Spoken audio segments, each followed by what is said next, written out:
Hi hello ನಮಸ್ತೆ welcome back to my YouTube channel. ಇವತ್ತಿನ ಒಂದು ಗುರುವಾರದ ಸ್ಪೆಷಲ್ ಹಾಗೂ ವಿಶೇಷ ಏನಂತ ಹೇಳಿದ್ರೆ ರೆಸ್ಟೋರೆಂಟ್ ಶೈಲಿಯ ವೆಜಿಟೇಬಲ್ ಉಪ್ಮಾನ ಯಾವ ರೀತಿ ಮಾಡೋದು ಅಂತೇಳಿ ನಿಮಗೆ ತಿಳಿಸ್ಕೊಡ್ತೀನಿ. ತರಕಾರಿನೆಲ್ಲ ಹಾಕಿಬಿಟ್ಟು ತರಕಾರಿ ಉಪ್ಪಿಟ್ಟು ಅಂತಲೂ ಕರೀತಾರೆ, ವೆಜಿಟೇಬಲ್ ಉಪ್ಪಿಟ್ಟು ಅಂತಲೂ ಕರೀತಾರೆ, ವೆಜಿಟೇಬಲ್ ಉಪ್ಮಾ ಅಂತಲೂ ಕರೀತಾರೆ. ಒಂದೊಳ್ಳೆ ಟೇಸ್ಟ್ ಇರುವಂತಹ ವೆಜಿಟೇಬಲ್ ಉಪ್ಮಾನ ಯಾವ ರೀತಿ ಮಾಡೋದು ಅಂತೇಳಿ ನಿಮಗೆಲ್ರಿಗೂ ನಾನು ತಿಳಿಸ್ಕೊಡ್ತೀನಿ. ಹಾಗಿದ್ರೆ ತಡ ಯಾಕೆ, ಬನ್ನಿ. ಮೊದಲಿಗೆ ಉಪ್ಪಿಟ್ಟು ಮಾಡೋದಕ್ಕೆ ಮೇಯ್ನಾಗಿ ರವೆ ಬೇಕು. ಬನ್ಸಿ ರವೆ, ಉಪ್ಪಿಟ್ಟು ಮಾಡೋ ರವೆ ಅಂತ ಹೇಳಿದ್ರೇ ಸಿಗುತ್ತಲ್ವ. ಇವಾಗ 1 ಗ್ಲಾಸ್ ನಾನು ರವೆ ತೊಗೊಂಡಿದ್ದೀನಿ. ಈ ಸೈಜಲ್ಲಿರೋ 1 ಗ್ಲಾಸ್. ನೀವು ಅಳತೆ ಯಾವ ಪ್ರಮಾಣದಲ್ಲಿ ಬೇಕಾದರೂ ತಗೊಳ್ಳಿ, ಇಲ್ಲ ಬೌಲಲ್ಲಾದರೂ ತೊಗೊಳ್ಳಿ, ಇಲ್ಲಾಂದರೆ ಗ್ಲಾಸಲ್ಲಾದರೂ ಈ ರೀತಿ ತೊಗೊಳ್ಳಿ. 1 ಗ್ಲಾಸ್ ಆಗುವಷ್ಟು ನಾನು ರವೆ ತೊಗೊಂಡಿದ್ದೀನಿ. ಮತ್ತು ಈ ಕಡೆ ಕರಿಬೇವು ಬೇಕಾಗುತ್ತೆ. ಹಾಗೆ ಒಂದು ಈರುಳ್ಳಿ ತೊಗೊಂಡಿದ್ದೀನಿ, ಒಂದು ಅರ್ಧ ಟೊಮೊಟೊ ತೊಗೊಂಡಿದ್ದೀನಿ. ಹುಳಿ ಜಾಸ್ತಿ ಬೇಡ ನಮಗೆ ಅಂಥೇಳಿ. ನಿಮಗೆ ಬೇಕಿದ್ದರೆ ಹುಳಿನಾದರೂ ಆಯಿತು, ಇಲ್ಲ ನಿಂಬೆಹಣ್ಣಾದರೂ ಆಯಿತು ತೊಗೋಬೋದು. ಮತ್ತು ನಾನು ಒಂದು 3 ಹಸಿಮೆಣ್ಸಿನ್ಕಾಯಿ ತೊಗೊಂಡಿದ್ದೀನಿ. ಹಾಗೆ ಕಾಯಿ ತುರಿ ಮತ್ತು ಕೊತ್ತಂಬರಿ ಸೊಪ್ಪು, ಹಾಗೆಯೇ ಕ್ಯಾರೆಟು ಮತ್ತು ಬೀನ್ಸ್ನ ಈ ರೀತಿ ಚಿಕ್ಕದಾಗಿ ಹೆಚ್ಚಿಟ್ಕೊಂಡಿರೋ ಅಂಥದ್ದು. ಮೇಯ್ನಾಗಿ ಇದಕ್ಕೆ ರೆಸ್ಟೋರೆಂಟ್ ಶೈಲಿಯ ವೆಜಿಟೇಬಲ್ ಉಪ್ಪಿಟ್ಟು ಮಾಡೋದು ಹೇಗೆ ಅಂತೇಳಿ ನಾನು ನಿಮಗೆ ತಿಳಿಸ್ಕೊಡ್ತೀನಿ. ಇನ್ನೊಂದು ಪದಾರ್ಥನ ಇದಕ್ಕೆ ಹಾಕಬೇಕು. ಸೇಮ್ ಅದೇ ಥರನೇ ಬರುತ್ತೆ, ತುಂಬ ಸ್ಪೆಷಲಾಗಿ ಕೂಡ ಇರುತ್ತೆ. ಅದೇನು ಅಂತ ಈ ವಿಡಿಯೋನ ಕೊನೆವರೆಗೂ ನೋಡಿ, ನಾನು ಆಮೇಲೆ ಹೇಳ್ತೀನಿ. ನೆಕ್ಸ್ಟ್ ಇನ್ನೊಂದು ಪದಾರ್ಥನ ಇದಕ್ಕೆ ಆ್ಯಡ್ ಮಾಡಬೇಕು. ಅದೇನು ಅಂಥೇಳಿ ತಪ್ಪದೆ ಮಿಸ್ ಮಾಡದೆ ಕೊನೆವರೆಗೂ ಈ ವಿಡಿಯೋನ ನೋಡಿ.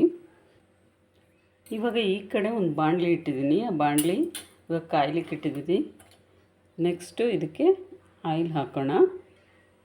ರವೆನ ಹುರ್ಕೋಬೇಕಲ್ವ, ಎಷ್ಟು ಬೇಕಷ್ಟು ನೋಡಿಕೊಂಡು ಆಯಿಲ್ನ ಹಾಕ್ಕೊಳ್ಳಿ. ಇವಾಗ ಆಯಿಲ್ ತುಂಬ ಚೆನ್ನಾಗಿ ಕಾದಿದೆ. ಈ ಕಾದಿರೋವಂಥ ಆಯಿಲ್ಗೆ ನಾನು ರವೆನ ಸೇರಿಸ್ತಾ ಇದ್ದೀನಿ. ರವೆನ ಸೇರಿಸ್ಬಿಟ್ಟು ಚೆನ್ನಾಗಿ ಹುರ್ಕೋಬೇಕು.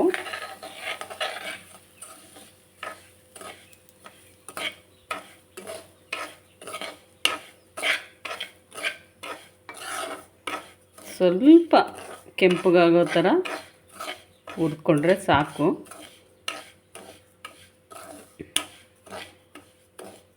ಇವಾಗ ಏನಂತ ಹೇಳಿದ್ರೆ, ಯಾರೆಲ್ಲ ನನ್ನ ವಿಡಿಯೋಸ್ ನೋಡ್ತಾ ಇದ್ದೀರಲ್ವ, ಅವರೆಲ್ಲರೂ ದಯವಿಟ್ಟು ಸಬ್ಸ್ಕ್ರೈಬ್ ಮಾಡಿ, ಲೈಕ್ ಮಾಡಿ ಮತ್ತು ಶೇರ್ ಮಾಡಿ.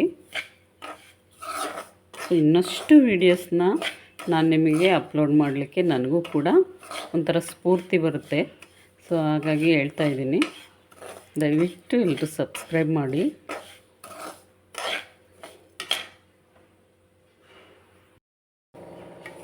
ಇಲ್ಲಿ ನೋಡಿ, ಇದಿವಾಗ ಆಗಿದೆ. ಇಷ್ಟು ಕೆಂಪು ರೀತಿ ಬರೋ ಹಾಗೆ ಹುರ್ಕೊಂಡ್ರೆ ಸಾಕು. ಇದಿವಾಗ ಆಗಿದೆ. ಇವಾಗ ಒಂದು ಪ್ಲೇಟಿಗೆ ಇದನ್ನ ತೆಗೆದಿಡಬೇಕು. ಇವಾಗ ರವೆ ತೆಗೆದು ಇಟ್ಟಿದ್ದೀನಿ. ಅದೇ ಬಾಣಲಿಗೆ ನಾನು ಮತ್ತೆ ಕುಕ್ಕಿಲಿ ಆಯಿಲ್ನ ಸೇರಿಸ್ತಾ ಇದ್ದೀನಿ. ಹಾಕ್ಬಿಟ್ಟು ಇದು ಆಯಿಲ್ ತುಂಬ ಚೆನ್ನಾಗಿ ಕಾಯಬೇಕು. ಉಪ್ಪಿಟ್ಟಿಗೆ ಸ್ವಲ್ಪ ಆಯಿಲ್ ಜಾಸ್ತಿ ಇದ್ರೇ ಚೆನ್ನಾಗಿರುತ್ತೆ. ಆಯಿಲು ಮತ್ತು ಕರಿಬೇವು ಜಾಸ್ತಿ ಹಾಕಿದ್ರೇ ಸ್ವಲ್ಪ ಟೇಸ್ಟ್ ಚೆನ್ನಾಗಿರುತ್ತೆ. ಇವಾಗ ಆಯಿಲ್ ತುಂಬ ಚೆನ್ನಾಗಿ ಕಾದಿದೆ. ಇದಕ್ಕೆ ನಾನಿವಾಗ ಸಾಸಿವೆ ಹಾಕ್ತಾಯಿದ್ದೀನಿ. ನೆಕ್ಸ್ಟ್ ಜೀರಿಗೆ. ಇದಿಷ್ಟು ಎಣ್ಣೆಲಿ ಸ್ವಲ್ಪ ಸಿಡಿಲಿ.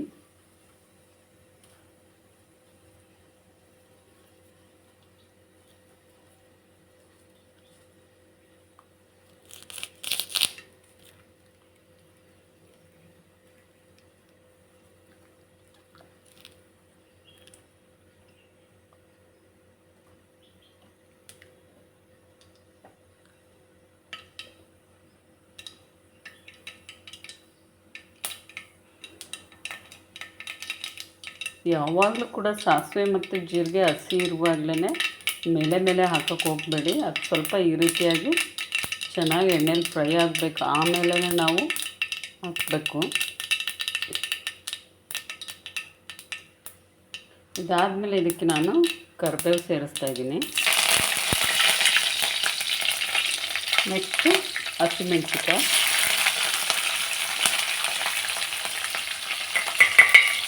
ಚೆನ್ನಾಗಿದೆ. ಖಾರನೆಲ್ಲ ಎಣ್ಣೆಗೆ ಬಿಟ್ಕೊಳ್ಳಿ.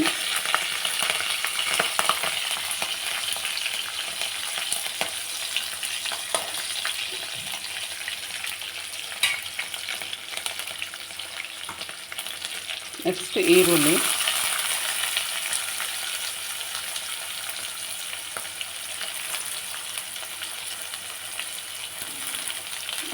ಸ್ವಲ್ಪ ಟೈಮ್ ಎಣ್ಣೆಲಿ ಫ್ರೈ ಆಗಬೇಕು.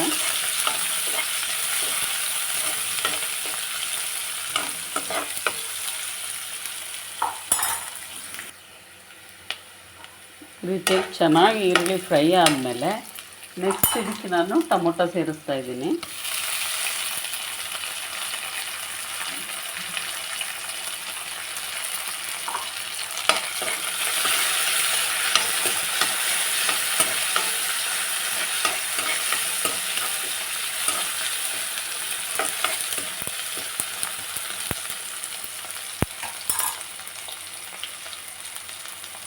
ಇದಾದ ನಂತರ ನಾನು ಕ್ಯಾರೆಟ್ ಮತ್ತು ಬೀನ್ಸ್ನ ಚಿಕ್ಕದಾಗಿ ಹೆಚ್ಚಿಟ್ಟಿದ್ದೆ, ಸೊ ಅದನ್ನು ಕೂಡ ಇದಕ್ಕೆ ಸೇರಿಸ್ಬೇಕು.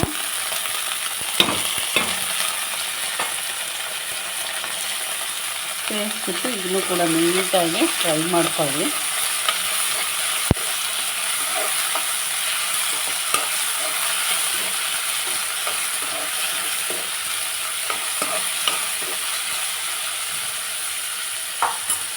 ಇದಿಷ್ಟು ಎಣ್ಣೆಲೇ ಸ್ವಲ್ಪ ಬೇಯಬೇಕು. ಸೊ ಇವಾಗ ನಾನು ಉಪ್ಪು ಸೇರಿಸ್ತಾ ಇದ್ದೀನಿ. ಉಪ್ಪು ಸೇರಿಸಿ ಚೆನ್ನಾಗಿ ಫ್ರೈ ಮಾಡಿ.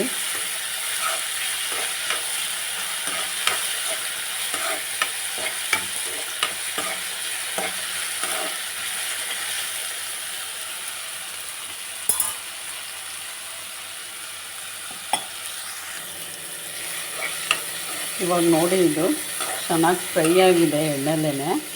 ಸೊ ಈ ರೀತಿ ಆದಮೇಲೆ ಸೊ ಇನ್ನೊಂದು ಏನಂತ ಹೇಳಿದ್ರೆ, ಇದಕ್ಕೆ ಹಸಿ ಬಟಾಣಿನೂ ಕೂಡ ಸೇರಿಸ್ಕೋಬೋದು, ಇಲ್ಲ ಬಟಾಣಿ ನೆನೆಸಿ ಕೂಡ ಸೇರಿಸ್ಕೋಬೋದು. ನಾನು ಹಾಕಿಲ್ಲ ಅಷ್ಟೇ, ನೀವು ಬೇಕಿದ್ದರೆ ಸೇರಿಸ್ಕೊಳ್ಳಿ. ಇದಾಗಿದೆ. ಇವಾಗ ಇದಕ್ಕೆ ನಾನಿವಾಗ ಈ ಗ್ಲಾಸಲ್ಲಿ ನಾನು ರವೆ ತೊಗೊಂಡಿದ್ನಲ್ವ, 1 ಗ್ಲಾಸಲ್ಲಿ, ಸೊ 1 ಗ್ಲಾಸ್ ರವೆಗೆ 2 ಗ್ಲಾಸ್ ನೀರನ್ನ ಹಾಕಬೇಕು.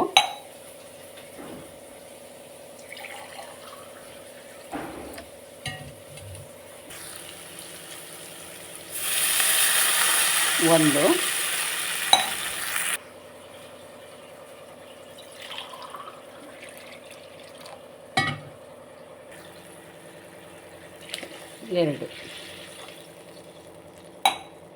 2 ಗ್ಲಾಸ್ ನೀರನ್ನು ಹಾಕಿದ್ದೀನಿ. ಸೊ ಇದು ಒಂದು ಕುದಿ ಬರಬೇಕು. ಸೊ ಹಾಗೆ ಸ್ವಲ್ಪ ಟೈಮ್ ಕುದಿ ಬರೋ ಹಾಗೆ ಇದನ್ನು ಮುಚ್ಚಿಡಬೇಕು.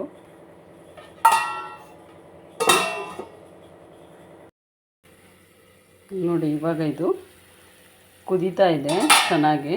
ಸೊ ಕ್ಯಾರೆಟು ಮತ್ತು ಬೀನ್ಸ್ ಎಲ್ಲ ತುಂಬ ಚೆನ್ನಾಗಿ ಬೇಯಬೇಕು, ಅಲ್ಲಿವರೆಗೂ ನಾವು ಇದನ್ನು ಕುದಿಸ್ಬೇಕು.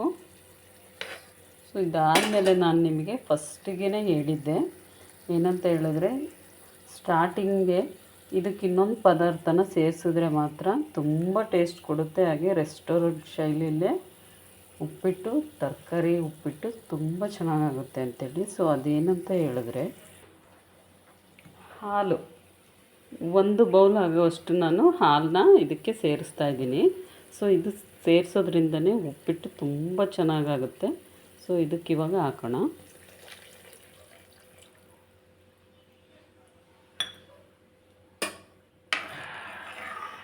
ಸೊ ಈ ರೀತಿಯಾಗಿ ಮಿಕ್ಸ್ ಮಾಡಿ.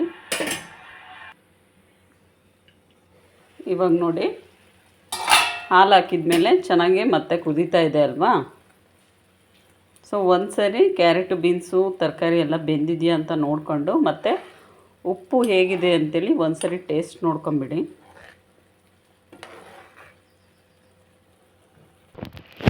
ಸೊ ಸೊ ಇವಾಗ ಕುದೀತಾ ಇದೆ ಅಲ್ವಾ, ಇವಾಗ ಇದನ್ನು ಲೋ ಫ್ಲೇಮಲ್ಲಿ ಇಟ್ಬಿಡ್ತೀನಿ ನಾನು. ಲೋ ಫ್ಲೇಮಲ್ಲಿ ಇಟ್ಟು ಇವಾಗ ರವೆನ ಇದಕ್ಕೆ ಸೇರಿಸ್ಕೋಬೇಕು. ರವೆನ ಸೇರಿಸುವಾಗ ನಿಧಾನಕ್ಕೆ ಹಾಕಿ ಮತ್ತು ನಿಧಾನಕ್ಕೆ ಈ ರೀತಿಯಾಗಿ ಮಿಕ್ಸ್ ಮಾಡ್ಕೊಳ್ಳಿ.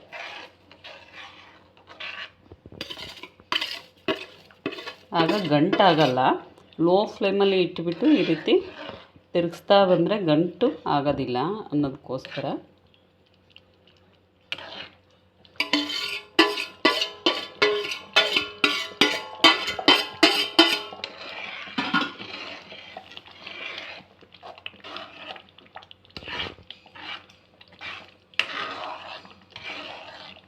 ಒಂದು 5 ಮಿನಿಟ್ಸ್ ಇದನ್ನು ಮುಚ್ಚಿಟ್ಬಿಡೋಣ.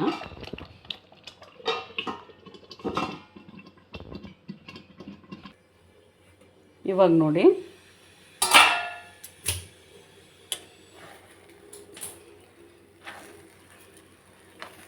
ತುಂಬ ಚೆನ್ನಾಗುತ್ತೆ, ಉದುರಾಗಿ, ಹಾಗೆ ಸಾಫ್ಟಾಗಿ ಕೂಡ ಆಗುತ್ತೆ, ಒಂದೊಳ್ಳೆ ಟೇಸ್ಟ್ ಕೊಡುತ್ತೆ.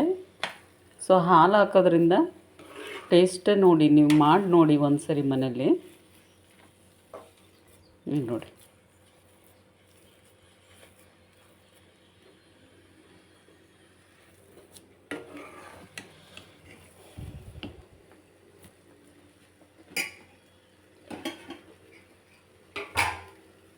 ಸೊ ಇದಕ್ಕೆ ಇವಾಗ ನಾನು ಕೊನೆಯದಾಗಿ ಕಾಯಿ ತುರಿ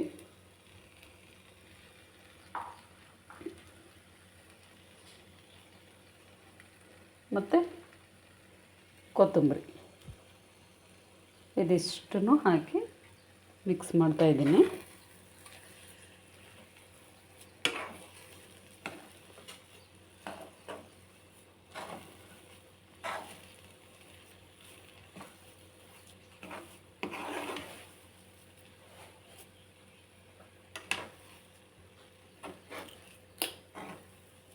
ನೋಡಿ ಯಾವ ರೀತಿ ಉದುರಾಗಿ ಎಷ್ಟು ಚೆನ್ನಾಗಾಗಿದೆ ಅಂಥೇಳಿ.